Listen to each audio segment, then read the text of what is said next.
What's going on, everybody? I hope you're all having a great day, and I want you to listen to this. In 2007, the US home foreclosure surged 75%. In 2021 of August, the US foreclosure surged 69%. Now, I am not comparing 2007 and 2008's outcome with 2021, but what I am doing is, I am comparing the numbers that seem similar and what this could mean for our housing market. Now, in this video, what I'm going to be sharing with you guys is simple stats on our housing foreclosure market and what this could mean for us, for you, and for everybody who's interested in real estate. Now, as always, if you get any value, please hit that free like button and let's get started. Now, what's important for all of you to know is that I began my real estate career in specializing in foreclosures. I would go to the county courthouse steps, I would buy foreclosures, I would rehab them, and I would flip them. At 18 years old, that's what I did. I'd buy 2, 3, 4, 5 houses a month, rehab them, flip them, rehab them, flip them. So I know very well about house foreclosures, and most importantly, something that's been crazy is for the last roughly 2 years, I have not bought a single foreclosure. Not because I don't want to, but because there hasn't been any. Now you might say, yeah, there has, but guys, when I would go there, there's 100, 200 foreclosures. Right now, there's 1, 2, 3, maybe 4 if you're lucky. So I said I'm gonna put everything on pause until things ease up and until more foreclosures start to get into the markets. Now, if you didn't know why there isn't foreclosures, it's obvious. There's foreclosure moratoriums, banks can't foreclose, homeowners are taking advantage of the mortgage forbearance programs, just a whole list of things. In fact, people are living their life not having to pay any mortgage because they applied for mortgage forbearance, and for 6 months, 12 months, 18 months, they haven't paid a single monthly payment on their mortgage. Imagine. Now, a side note, this might be funny to some or not funny to others, but many people don't know that it's mortgage forbearance, not taxes and insurance forbearance. I made a video on this. You still have to pay your taxes and insurance. If you're escrowed, hopefully you figured that out with your lender. If you didn't escrow or you're not escrowed, you're gonna get a hefty fat bill at the end of the year for your taxes and insurance, and it's gonna be unexpected. I really don't think that's funny, to be honest, because if you're in that position, it's not easy, and I hope you were advised correctly about that. Now, according to mortgage information by Service Blackhawk Inc., U.S. mortgage lenders initiated 69%, listen to that number, 69% more foreclosures to homeowners than they did in the previous month. Now, why did they do this? Because the foreclosure moratoriums expired, and lenders are jumping in. Either you're gonna pay up or you're gonna get out. Now, as we all know, the foreclosure moratoriums have expired, but this doesn't mean there's gonna be a foreclosure wave. Banks are smart. They're not gonna flood their own market, their own supply. They're gonna gradually do it through 2022, and those who wanted to opt out of the mortgage forbearance will opt out. Those who can't will try loan mods, but at the end of the day, the banks want to collect. Whether they gotta foreclose or they gotta adjust with you, they're gonna do exactly that because they want their money. They're tired. 6 months, 12 months, 18 months not making their money,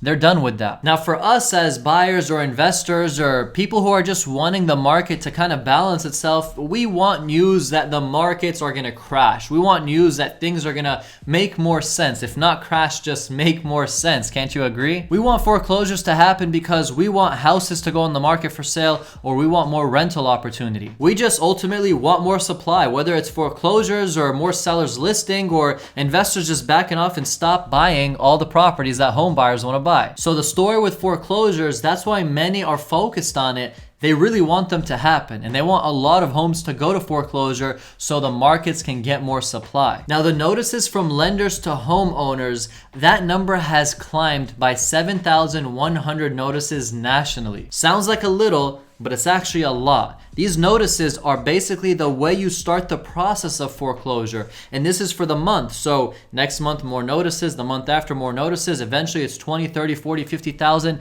plus homes that are being noticed to go to foreclosure. Now, that was the largest number in 8 months, 7,100 notices being sent. Now, you can expect there's going to be some foreclosures coming into the market. So what does this mean? A foreclosure flood, a foreclosure crisis, a foreclosure wave. What exactly is this going to entail for you and me? Not so fast. Here is the argument, and let me explain. Even though I know all of you would love to hear me say there's a crash coming and there's something crazy about to happen from foreclosures and from evictions and from this and from that, it's not the case, and I'm going to explain to you with 2 simple points on why I think that.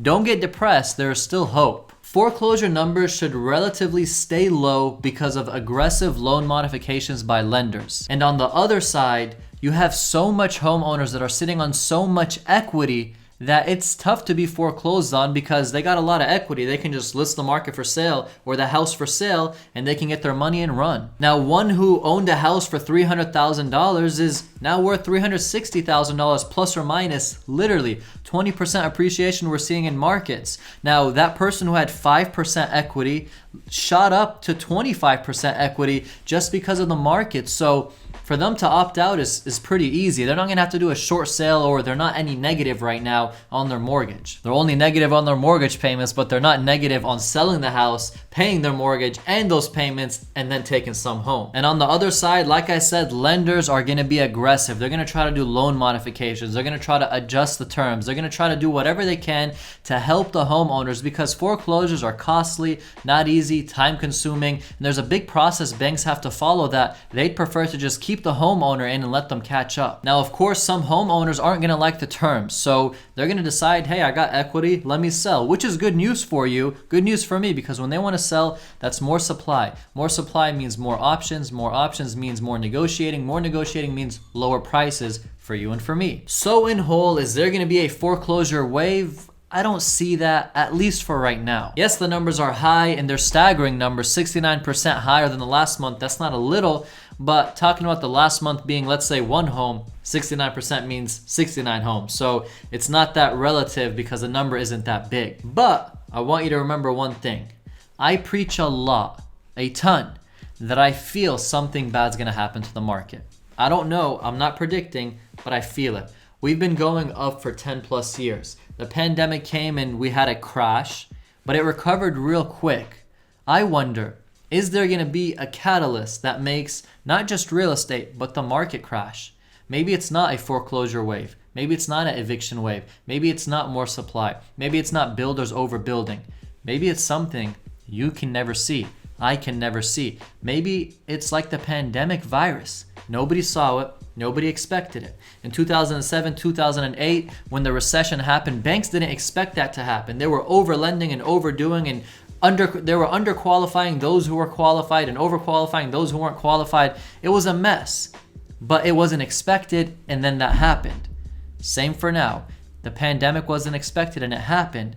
Could there now be a bigger catalyst that we don't expect or we can't see that will in fact crash the entire market? I feel something is sketchy. Markets are uncertain and shaky. And to be honest, if bad news falls or someone just says something on a headline, the markets react real quick. That shows there's no confidence.